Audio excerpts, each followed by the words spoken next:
Queridos, bom dia. Graças a Deus por este novo momento de meditação na Palavra de Deus. E como combinado, nós vamos dar continuidade na primeira lição de Paramos, que foi a lição que tratou sobre o tema, o trio menos estudado do Pentateuco é também Palavra de Deus. E nós vimos, estávamos estudando os 3 primeiros livros do Pentateuco, não os 3 primeiros livros, né? Mas os últimos 3 livros, Levítico, Números e Deuteronômio. Conseguimos passar por Levítico. Falta-nos agora ver um pouco sobre Números e Deuteronômio. Vamos dar uma olhadinha no que ficou faltando para a gente concluir logo esse assunto. Esqueci desse detalhe. As características do livro de Levítico, o papel dele no livro do Pentateuco, na parte do Pentateuco, qual foi o propósito da sua escritura, que ele registrou, a mensagem, sua mensagem central. E agora a gente começa a ver os últimos 2 dessa parte do Pentateuco, que é Números e Deuteronômio. E hoje, vendo Números, o terceiro livro de Moisés, chamado Números. De acordo com os estudiosos, o livro de Números tem uns 3 significados, tanto no latim, quanto no grego e no aramaico. Em latim, o livro de Números vem da palavra numeri, ou numeri. Em grego é aritmoi. E em aramaico é o Bemidbar, acho que é essa expressão. E diz que esse livro ele vai registrar, né, todo o momento em que o povo já está estabelecido, bem próximo, né, de entrar na terra de Canaã. Mas como se destaca aqui, nesse nomes do livro de Números, diz que talvez o mais próximo do significado do livro de Números, né, seja esse que fala do Bemidbar, né, em vez de ser numeri, como é traduzido, porque a nossa Bíblia em português preferiu seguir, né, a palavra que a tradução da Bíblia chamada Vulgata Latina, né, que foi escrita, foi uma tradução em latim do Antigo Testamento. Então a nossa Bíblia segue essa. Mas diz que talvez a mais próxima seja a expressão que é usada em aramaico, que quer dizer o Bemidbar. Não sei se está nessa lição de vocês, esse significado, porque eu acho que ela está realmente mais próxima do que realmente quer dizer o nome, né? Numeri quer dizer números, né? E talvez porque lá no livro de Números existem muitas passagens, episódios em que o escritor debruça-se por alguns momentos em fazer uns contágios, uns recenseamentos do povo, da quantidade de homens capazes de sair à guerra, da quantidade de dádivas e ofertas, né, que alguns líderes levam como dedicação para a casa de Deus. É o momento em que eles bem registram o número de quantos levitas, quantos descendentes de Levi estão aptos para o serviço na tenda da congregação, e assim vai, né? Então, por causa dessas passagens, assim, falando de modo superficial, esse livro, né, levou esse nome, Números.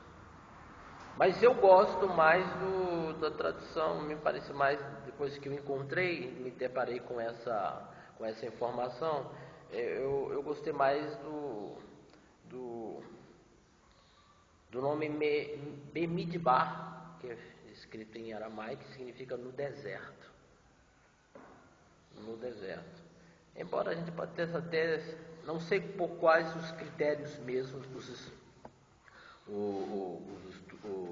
os homens, né, que fizeram essa tradução da Vulgata latim, e critérios mais técnicos eles usaram naquela época para traduzir esse terceiro livro de Moisés como Números. Mas eu me identifiquei mais assim nesse aspecto de leitura e de estudo, essa palavra Bemidbar, essa que está em aramaico, que vai traduzir como chamado no deserto. Que talvez seja uma coisa mais próxima, né, do conteúdo, do contexto. Isso, né? Eu penso assim também. Do destino do povo. Exato. Porque é o momento em que se registra a experiência do povo lá no deserto. Justamente no deserto. No deserto. Se aproxima mais. Se aproxima mais.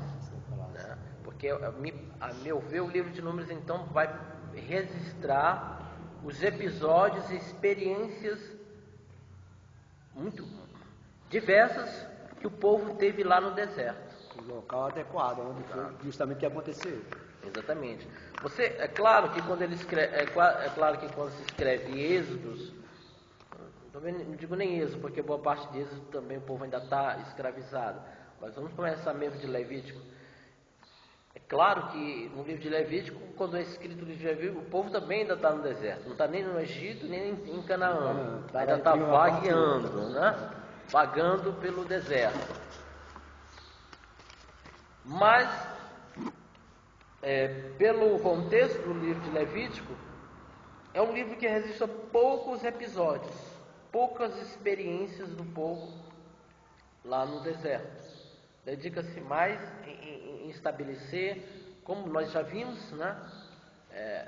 Estabelecer mais um manual de culto, de adoração, um manual de santidade.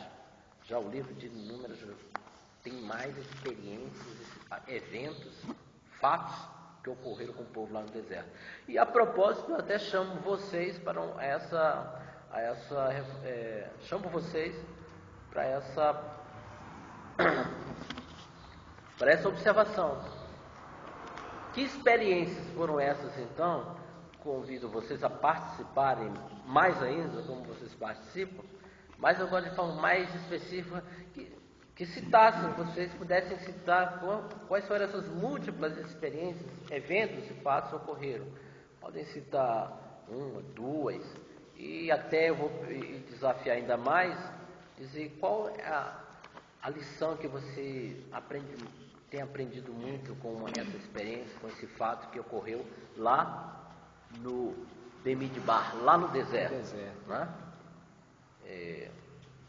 Gostaria de ouvir, e a gente pudesse rapidinho, né, lembrar alguma dessas experiências, alguns desses fatos e fazer uma rápida reflexão de qual é a aplicação prática que vocês podem tirar desses atos, desses eventos, fatos que aconteceram lá no deserto. Diga aí, citem vocês. Para mim, a experiência com aquele povo ali é que eles, ao se libertarem, né,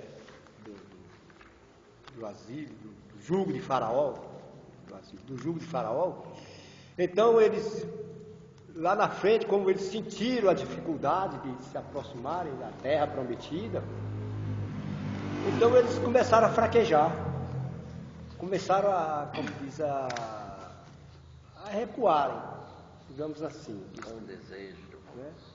Começaram a recuar, começaram a perder, digamos assim, até mesmo a fé. Né? E para nós, a experiência que eu tenho tirado com essa história do povo de Deus ali no deserto é que hoje também, às vezes as pessoas se libertam, né, do vício, das suas tradições religiosas, e lá na frente, por não alcançarem rapidamente, porque a questão humana aqui é querer as coisas para ontem. não é? É isso que A questão humana é essa, querer as coisas do jeito deles e rápida. Como eu falei aqui a princípio, Deus tem o seu tempo, tem o seu local, tem as pessoas e a vontade dele agir como ele quer. Mas o homem às vezes quer agir da forma dele. E eu vi aquele pessoal ali, então eles queriam que saísse do Egito e amanhã, saísse hoje e amanhã tivesse. Mas eles tinham que passar por uma prova. Eles tinham que passar por uma prova. A experiência que eu tiro ali é que eles foram provados, como hoje também nós somos provados muitas vezes, e tem pessoas que não suportam a prova. E você? Qual o fato, o evento lá registrado no livro de Números que você conhece e deseja hoje partilhar aqui com a gente? É um livro assim que chama a atenção da gente, né, a todo momento. Mas uma coisa assim que eu fico sempre meditando é que lá atrás o povo, Deus fez aquilo tudo pelo povo, né? As pragas, e todo aquele, né, aqueles livramentos que o povo recebeu ali naquele lugar. E quando chega na caminhada, durante a caminhada no deserto, o povo reclamando, ainda queria voltar para o Egito. E hoje, assim, com a gente não é diferente. Quantas vezes Deus dá bênção, dá as coisas, tantas coisas boas para a gente, e a gente ainda reclama como aquele povo, né? Povo é povo, seja onde for. E, né, aquele lado humano, realmente, quando chega a prova, quando chega, né, como a gente está falando, o deserto na vida da gente, a gente reclama, a gente questiona e se lamenta. Então é uma lição que fica para a nossa vida. Tem uma amiga minha que ela sempre fala sobre isso. Cuidado para não querer voltar para o Egito. E ela sempre fala o seguinte: sempre quando você reclama da sua vida, reclama das coisas, você está querendo voltar para o Egito. Isso, está querendo retornar para o Egito. Então, quer dizer que no Egito, lá atrás, estava melhor. Quando você estava passando por aquela prova que você pedia, ai Senhor, me tire daqui. Ah, Senhor, me tire dessa situação que eu estou vivendo. Aí Deus, claro que você vai para outra situação onde você também vai enfrentar alguns problemas na vida, alguns desertos, mas ainda assim a gente, né, sempre reclamando. E outra coisa também que me chama a atenção também é dos irmãos de Moisés, né? Quando eles viram um para o outro e falam o seguinte, né, esse privilégio não é só de Moisés. Assim como Deus usa Moisés, pode usar a gente também. E muitas vezes também, hoje, na nossa vida, a gente quer se comparar com o líder. Quando o líder está fazendo alguma coisa, a gente, como os irmãos de Moisés acha que muitas vezes o líder não tem moral para estar ali na frente. Então, assim, uma coisa que a gente... eu sempre procurei ter muito cuidado com isso, com o que você está falando de uma liderança. Cuidado com o que você fala da sua liderança. Porque se foi Deus que colocou ali, então, dependendo das suas palavras, Deus pode te punir. Assim como foi, né, com os irmãos de Moisés. Então, vocês fizeram esse comentário da impressão da relação que vocês têm com o livro de Números, através da leitura, do contato que vocês tiveram, e vocês falaram muito bem, né, sobre o que representa para nós como crentes a experiência do povo lá no deserto. muitos eventos e fatos que lá ocorreram com o povo no deserto, sem dúvida alguma, ficaram para nós, né, como realmente um exemplo para nós seguirmos, né? Ou então um exemplo para não ser seguido em alguns episódios. Como disse o apóstolo Paulo, né? Referindo-se ao Antigo Testamento, Pentateuco, que tudo que foi escrito para o nosso ensino foi escrito, para que pela paciência e consolação das Escrituras tenhamos esperança. Mas vocês disseram uma coisa muito interessante e que nós podemos concluir a respeito do livro de Números, que é justamente aquilo que é declarado nessa lição bíblica, que diz que a autorrevelação de Deus demanda do seu povo fé e obediência irrestrita. As experiências relatadas, né, no livro de Números, que vocês puderam falar de modo mais sintético, sem dúvida alguma, que nos levam para essa reflexão, essa exigência de que a graça de Deus, a graça salvadora de Deus, ao se revelar ao seu povo, exige, por conseguinte, de nós obediência e fé. E foi isso que aconteceu com o povo lá no deserto. A experiência do povo que saiu do Egito e passou aquele momento no deserto, eles precisariam também entender que essa libertação, essa salvação deles lá do Egito, sendo levados por Deus para uma terra que emana leite e mel, não ia ser feita de forma também assim gratuita, podemos dizer assim. Ela ia exigir que o povo também tomasse essa atitude de fé e obediência. As coisas não seriam tão fáceis, até poderia ser até mais fácil se houvesse essa obediência irrestrita, essa fé denudada da parte do povo. Mas a partir do momento em que o povo optou por um caminho, desejou um caminho estabelecido por eles mesmos, as coisas ficaram mais difíceis. As coisas ficaram mais difíceis. Como o senhor bem lembrou no seu comentário, o povo naquele caminho no deserto resistiu a Deus, né? Não teve fé suficiente em determinados momentos. Em muitos momentos faltou-lhes a fé em Deus, de que eles obteriam, né? Eles teriam condições de entrar lá na terra de Canaã. Bem lembrado a experiência dos relatórios dos espias. Então todos esses momentos em que eles se depararam com as dificuldades, com as adversidades, os obstáculos, é aí que Deus estava dizendo: é preciso que vocês tenham fé, é preciso que vocês obedeçam somente a minha palavra. E queridos, essa é a grande lição que Números passa para nós. Também não é diferente.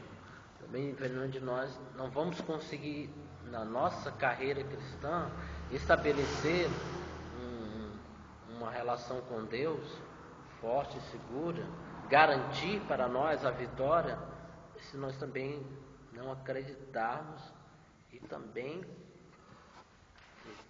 confiarmos e também obedecer. O mesmo relata que toda essa experiência deles no deserto diz que foi como eles não caminharam sozinhos naquele deserto.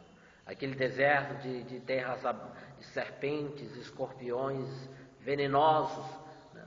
Eles não estavam caminhando sozinhos.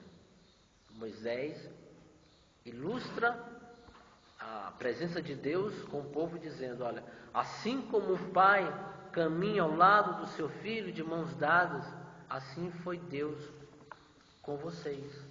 Neste grande e terrível deserto, Ele sempre esteve do seu lado caminhando, como um homem caminha ao lado do seu filho. É só ver como olhar para essa imagem no dia a dia, um pai caminhando com seu filho na rua, como é aquela caminhada, como é uma caminhada estabelecida em confiança, em tranquilidade, em obediência, pois o pai muitas vezes não vai por aí, cuidado que aí tem bicho, Ao buraco. ao buraco. Deus foi com o seu povo no deserto, e assim também é conosco hoje, com a igreja. Cristo está conosco, Deus está em nossa companhia. A única coisa mesmo que torna difícil e complicada a nossa vida, a nossa experiência cristã, porque muitas vezes também incorremos no mesmo erro do povo lá no deserto. A incredulidade, as dificuldades falam muito mais alto, os obstáculos, as adversidades causam muito mais temor e medo do que obediência e fé, né? Na palavra de Deus. E assim podemos sofrer. Mas o que Deus nos propõe é um caminho, né, de bênçãos, um caminho de vitória. Assim passamos então para o livro de Deuteronômio. E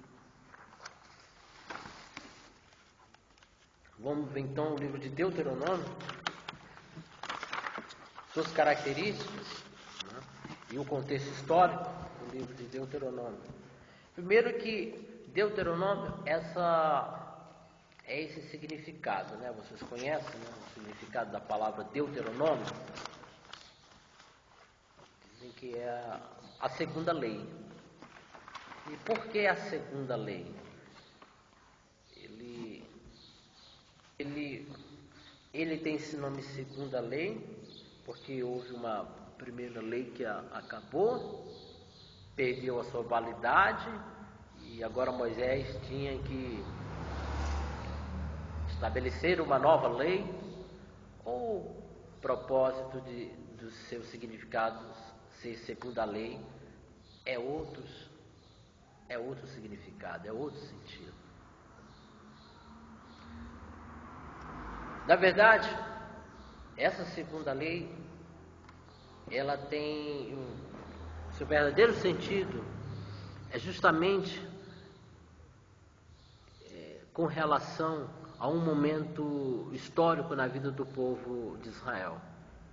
É a segunda lei, porque já se haviam passado quase 40 anos desde o fatídico episódio do relatório dos espias. Devido àquele relatório fatídico dos 10 espias, o povo teve que colher um duro castigo da parte do Senhor. O Senhor disse: olha, por causa dessa incredulidade de vocês, pelo fato de vocês terem infamado a terra que eu prometi dar a vocês, os corpos de vocês cairão neste deserto. Vocês passarão 40 anos, correspondente aos 40 dias que vocês passaram espiando a terra. Vocês vão passar 40 anos, é toda essa geração má e corrupta, que desprezaram a minha palavra, que desprezaram a boa terra. Isso é interessante destacar. O Senhor está dizendo que eles desprezaram a boa terra, infamando aos ouvidos de todo o povo aquela terra prometida que Deus tinha dado a eles. E as consequências disso foram: os corpos de vocês vão cair nesse deserto. 40 anos vocês vão ficar aqui, vivendo nesse deserto. E foi o que aconteceu. Toda aquela geração com mais de 20 anos, como diz o texto bíblico, todo mundo com mais de 20 anos, que incorreu naquele relatório maldoso, aqueles 10 espias, pereceram no deserto. Uma vez eu vi alguém falar, um pregador, disse que nesse período, cada cadáver que caía ali naquele deserto era a expressão visível, né, da palavra de Deus, né, da sentença de Deus sobre a desobediência e a incredulidade.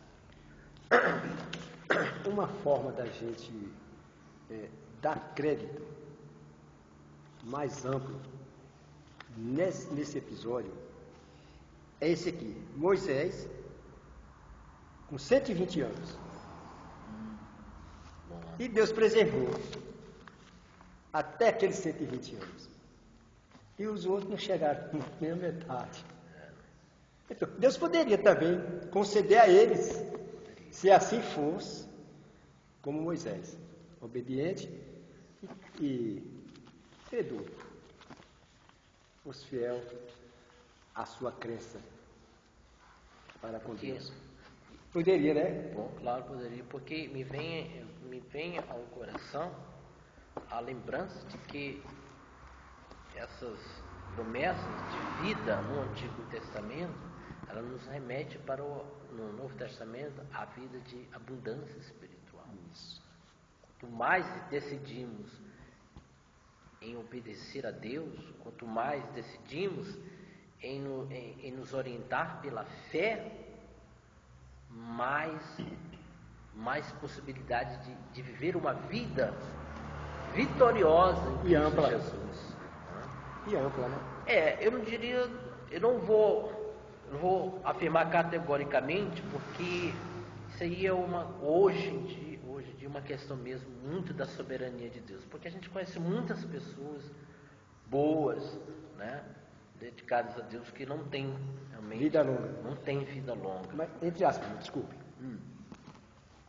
Tem uma referência que ela diz assim: honra o teu pai e a tua mãe. E o que mais que acontece? Para que te vá bem. E os teus dias se prolongarão na terra. Olha bem, quem somos nós para julgar a conduta da pessoa para com Deus? É Ele que sabe. Mas o que nós estamos vendo aqui é Deus preservar aqueles que honram o pai e a mãe. Honre teu pai e a tua mãe, e os teus dias se prolongará na terra. Ele fala assim, não é? Na terra, não é em outro lugar. Então, são questões que a gente vê aqui, e às vezes são experiências que a gente fica pensando, meu Deus, como é que pode ser isso? Então a gente vai buscando e aprendendo, né? E o Senhor vai falando cada dia nos nossos corações. Também porque a gente tem conhecimento de pessoas assim que deixam um grande exemplo e vão embora cedo. Vão embora cedo. Como na igreja do meu irmão, Com certeza, não tem um jovenzinho de 18 anos. Um exemplo na igreja, um exemplo na vida dos pais. E Deus levou o menino. Levou, hein? Deu um câncer e morreu. Pode. Obediente aos pais. Pois é. Temente a Deus, mas foi. Pronto, cumpriu a sua. Eu vejo se cumpriu a sua missão. E por que Deus pode. A gente pode imaginar essa questão aqui. Lá na frente, pode acontecer coisas piores e eles virem se desviar. Deus disse, não é comigo agora, embora antes que venha o mau tempo. Que a Bíblia diz que Deus tem prazer na morte dos seus santos, não é? Parece que é em Apocalipse que diz que Deus tem prazer na morte dos seus santos. É em Apocalipse. Morre para o mundo, mas para ele. Quer dizer, são coisas, né? Sim, que a gente sim. só faz uma avaliação. É porque a gente. Vai ser O prolongado. que nós precisamos ter em mente é o seguinte. Se prender. Nós estamos hoje. As promessas de Deus não se invalidaram, né? Ele mesmo disse que essa palavra, ele não anula as suas coisas. Mas temos que ser realistas. Estamos vivendo no Novo Testamento, né? Onde as coisas se baseiam muito mais, as coisas se baseiam mesmo na fé, na obra expiatória de Cristo. Tudo que tínhamos que fazer já foi feito, né, para alcançarmos, para sermos salvos. A gente só precisa assim saber relacionar-nos bem com o Antigo Testamento, para nós não incorrermos naquilo em que vamos ser orientados mais adiante aqui a incorrermos em em equívocos e exageros quanto a muitas declarações do Antigo Testamento. Porque realmente, aí voltamos ao que estávamos falando. Sempre mesmo vai acontecer, como está escrito assim, sabe, literalmente. Porque existe a soberania de Deus, existem coisas que estão ocultas a nós, não sabemos, né, porque... Até mesmo porque aqui no Antigo Testamento era uma visão para o material. Era uma visão para o material. Eles eram inculcados a obter uma coisa material. Eu vou te dar uma terra de fartura, né? Você vai ter terra, você vai ter animais, você vai ter isso, essa riqueza, tudo. E eu vou te abençoar. O Novo Testamento perde esse foco. O Novo Testamento ele tenta nos levar para o que é eterno, para o que é espiritual. Por isso, no Novo Testamento, se a gente vai viver 200 anos, se a gente vai ter muitos bens materiais em virtude da nossa obediência e nossa eleição, isso é Deus que vai decidir. Isso é Deus que vai decidir. Se a gente vai ter muitos bens porque somos muito bonzinhos para Deus, Ele que vai dizer, não vai ser mais, não precisa ser estabelecido numa relação de barganha. Eu vou ser direitinho, eu vou ser bonzinho, vou ser fiel, e assim Deus vai me abençoar materialmente. Isso aí não deve ser a nossa preocupação central. Ele mesmo, lá no Novo Testamento ele está ensinando, olha, não se preocupe, essa não deve ser a preocupação fundamental, essencial da vida de vocês. Se é veste, se é bebida, se é comida. Não. A preocupação fundamental de vocês nesse mundo é buscar em primeiro lugar o reino de Deus.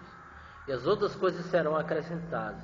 E esse acréscimo, ainda assim também, vai ser pela soberania de Deus. Se Ele quiser acrescentar, se Ele entender que for a vontade dEle que Ele acrescente vida longa para você, Ele vai acrescentar. Se Ele quiser desejar acrescentar a você, com certeza, abundância de bens materiais, Ele vai acrescentar. Mas assim, a gente nunca vai poder olhar para isso assim, né? Sempre ver isso como uma graça, um favor imerecido mesmo da parte de Deus. Porque por mais que a gente seja bom mesmo, fiéis a Deus, ainda assim, né? Ainda assim, por sermos homens, somos pecadores. De barganha, quando o irmão estava falando sobre, né, ser bonzinho para adquirir isso e aquilo, né? Deus não é Deus de barganha, é Deus de negócio. E do outro lado, é o seguinte, aqui que nós falamos a princípio, o povo lá, eles estavam visando apenas o materialismo. Quando nós hoje, pela graça, o Novo Testamento, o Neotestamentário, ele nos aponta para a eternidade, para a vida espiritual. Então, quer dizer, independente de qualquer bondade que você faça, mas isso não interessa, obras não salvam. Claro que nós já dissemos isso aqui anteriormente, aprendemos com pessoas, que disseram, nós somos salvos para as obras, e não pelas obras. Agora, se nós temos convicção que somos salvos para as obras, então, dependendo do que vai acontecer comigo, com você, com quem quer que seja, nós temos que fazer as boas obras, porque nós somos salvos para isso. Independente de nós receber amanhã, porque a promessa já está feita. Seja fiel no pouco, sobre o muito eu te colocarei. É pouquinho, é muito se for fazer, mas se já está certo, você vai receber a glória, o galardão, porque é com ele, entendeu? Então, o que Deus requer com Adão e Eva, quando Deus mostrou todo o paraíso, todo o benefício, toda a obra pronta, perfeita, só para você engolir, ele disse, está aqui, tem 2. Essa aqui, tu faz o que tu quiser, agora essa aqui não me toques, que o dia que tu tocar, tu morre. Foi a palavra de Deus com Adão. E ali, o que é que aconteceu? Ele simplesmente escolheu aonde Deus não queria, ele foi fazer. A questão do povo aqui. Num ambiente, num momento em que é criado, se provoca esse momento de reflexão, de questionamento, né? Até mesmo. A gente não aprende, viu? Exato. No passeio não aprende. É verdade. A gente aprende muito. O professor do segundo que vai. A gente aprende muito quando a gente é mesmo assim provocado, instado a pensar mais, a refletir. Isso é bom. eu tenho essa proposta, essa intenção. É por isso que nós aqui estamos meditando o assunto, procuramos meditar dessa maneira. Essa é a metodologia que eu procuro adotar sempre, né, quando tenho essa oportunidade de trabalhar na escola bíblica dominical. Graças a Deus, irmão. Então, continuando sobre o livro de Deuteronômio, que estávamos falando sobre a segunda lei, que é a proclamação da segunda lei, porque no seu contexto histórico, que também falamos, é que já se passavam 40 anos. Já 40 anos. Era necessário agora vamos dizer, uma nova leitura da lei, fazer uma adaptação ou uma contextualização da lei do Senhor para uma nova geração, para novos filhos que estavam surgindo. Uma nova realidade ao redor deles estava surgindo. Como ele comenta e lembra, novos inimigos, novas realidades geográficas, uma nova realidade social do povo de Deus ali no deserto. Era preciso, um novo líder estava surgindo para o povo de Israel. Moisés já estava no fim da sua vida. Era o momento ideal para que a palavra de Deus fosse trazida de uma forma que contemplasse aquela nova realidade. O comentarista não faz essa reflexão, mas o seu comentário levou-me à seguinte reflexão. Uma coisa de que eu acredito muito, e defendo muito, e sempre nas oportunidades, a necessidade que nós precisamos sempre ter de contextualizar a palavra de Deus. Assim como se passaram 40 anos lá no deserto, e Moisés trouxe uma nova leitura, uma releitura da palavra, da lei do Senhor, àquela nova geração, àquela nova realidade, já se passaram 40, 50 anos para nós, de lá para cá, em que as realidades que nós estamos enfrentando hoje, em que as novas dificuldades para a vida cristã, em que as novas adversidades e adversários ao Evangelho também ganham uma nova roupagem. Da mesma forma, precisamos também trazer a proclamação da palavra de Deus para a nova realidade. É como se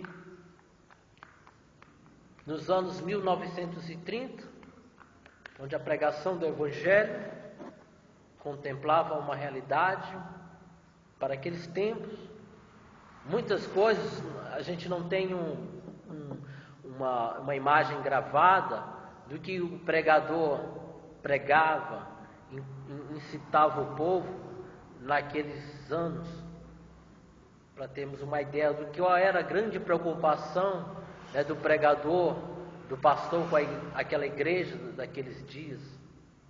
Nós não temos como ver isso agora, mas acredito que naqueles dias havia desafios próprios daqueles anos, nos quais ele precisava levar o seu povo a uma obediência, a uma fé mais vigorosa na palavra de Deus para enfrentar os desafios daqueles dias. Hoje, também precisamos fazer o que Moisés fez, fazer uma proclamação do Evangelho dentro da nova realidade que estamos. O que eu quero dizer é que não dá mais para pregar e para falar uma mensagem que se contemplava, que os desafios dos anos 1940, os desafios de hoje, do século 21, de 2015. Hoje precisamos trazer a palavra de Deus, verificar e ver que a palavra de Deus realmente é uma palavra que não se perde no tempo. é uma palavra que para todas as eras, até comentamos isso aqui, tivemos a oportunidade de refletir um pouco nisso, de contextualizar a palavra de Deus aos desafios da nossa época. O que isso quer dizer? Há outras demandas que precisam ser contempladas na pregação do Evangelho. E pode ter certeza que você vai abrir a sua Bíblia e você vai encontrar orientações para o homem do século 21, para o homem que está vivendo hoje nesse ano 2015. Assim como abria-se a Bíblia para o homem dos anos 1910, 40, encontrava uma orientação que dava conta daquela necessidade. Da mesma forma, nós hoje podemos e devemos nos esforçar para isso, verificar que há na palavra de Deus uma palavra que... E como ele diz aqui, o que ele estava fazendo? Ele estava adaptando a lei às novas realidades e condições da vida do povo. Quais eram essas? 38 anos de peregrinações, novos inimigos, novas tentações, nova liderança. Interessante, eu vou enfatizar isso aqui, novas tentações. Isso é um exemplo de quanto nós precisamos contextualizar a palavra também hoje, como fez Moisés. As tentações do homem do início do século XX não são as mesmas tentações do homem do século XXI. Embora algumas persistem, continuam, outras estão ganhando. Algumas se repetem da mesma forma, outras nascem, são criadas, outras são recriadas, são inovadas. E assim, o que a gente vai fazer? A palavra de Deus, o refúgio, a orientação de que precisamos aqui na palavra. E será que tem? Claro que tem. É claro que você pode encontrar hoje em dia a orientação necessária, o refúgio, a proteção para enfrentar as novas tentações que nós hoje temos. O que eu estou querendo dizer é que muitas das vezes, em alguns lugares, ainda estamos ouvindo e sendo orientados por uma pregação que não mais assiste à necessidade desse homem de hoje. É um homem que está vivendo uma internet, é um homem que está vivendo os terrorismos, as violências mundiais que se ocorrem ali, elas podem atingir a nós também. Então é uma vida hoje muito mais complexa, onde as coisas acontecem muito mais rápido, as coisas se transformam de maneira muito rápida. Mas aí a Bíblia, a palavra de Deus, não consegue abarcar isso? Consegue ou não consegue? Consegue. Consegue, porque ela é a palavra de Deus. Só que eu queria observar, né? Ela que se renova, né? Ela é, como diz o próprio Cristo, ontem, hoje e para sempre. Pronto. Isso que eu ia fazer uma colocação aqui, quando o irmão disse aqui, Deuteronômio significa segunda lei. Naquele período, houve a necessidade de haver uma renovação diante dessa lei. Existia a primeira lei, o primeiro pacto, a primeira aliança, ela foi abolida, ela foi transtornada pelo Senhor, transformada, sei lá, ele falou com Moisés para renovar as tábuas, as leis e tal. E o que nós vimos hoje, o seguinte, é que tudo isso foi mudado, mas essa se renova a cada manhã. A sua essência é de eternidade a eternidade, é de geração a geração, ela é eterna. Então, o ponto fundamental aqui é seguir o que ela orienta, guardar o que ele determina e procurar afirmar assim. Porque as tentações para mim não faz diferença. O irmão disse uma coisa, tentações. Jesus foi tentado lá no deserto. Adão foi tentado lá no jardim do Éden. Nós somos tentados aqui hoje nos nossos dias. Então a tentação é tentação. Pecado é pecado. Há suas diversificações em termos, em detalhes, em colocações de uma forma, características, mas é tentações, o pecado é pecado. Então o que é que o homem tem que fazer? Se abster, fugir, foge dele, povo meu. Está lá no... Não, as interrupções no nosso estudo, as interrupções, elas são bem-vindas, são saudáveis. E nós queremos isso. Queremos a participação, a inferência, a interferência, né? nesse estudo, nesse bate-papo, nesse diálogo. Nós intitulamos isso como um diálogo na escola bíblica dominical, onde refletimos e comentamos à luz da palavra de Deus os assuntos que são trazidos todos os domingos de manhã aqui. E continuando ainda nas características do livro de Deuteronômio, é que chama a atenção que ele é dividido em 3 discursos. Isso ele é dividido, aparece em algumas Bíblias, realmente essas divisões. E nesses 3 discursos ele vai tratar sobre, o primeiro deles é sobre a idolatria e a injustiça. Moisés traz a lembrança, né? E quando você estava falando de renovar o povo, achei muito interessante porque nesse trato, nessa proclamação da segunda lei, ele faz justamente isso com o povo. Busca trazer, renovar esse povo para uma obediência mais restrita. Ele busca trazer a essa nova geração que está ali, alguns deles talvez não viram as grandes experiências lá, né? Nos feitos lá no deserto, aquelas punições que Deus colocou. E assim, era preciso então trazer essas informações àquela nova geração que estava ali. Passaram-se quase 30 anos, então muita gente nasceu no início, nasceu naquele episódio fatídico. Nasceram ali. Então passaram 40 anos, cresceram, passaram 40 anos no deserto. E Moisés então renova esse povo. É um povo que precisa ser renovado pela palavra. Sua fé precisa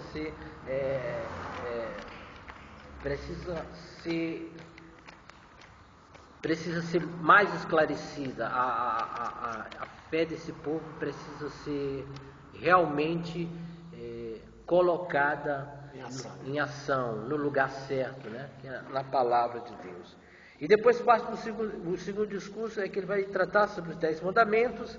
E por último discurso, ele vai fazer orientações gerais para o povo prosseguir na obediência. Ele faz isso, né? Na maior parte do livro de Deuteronômio.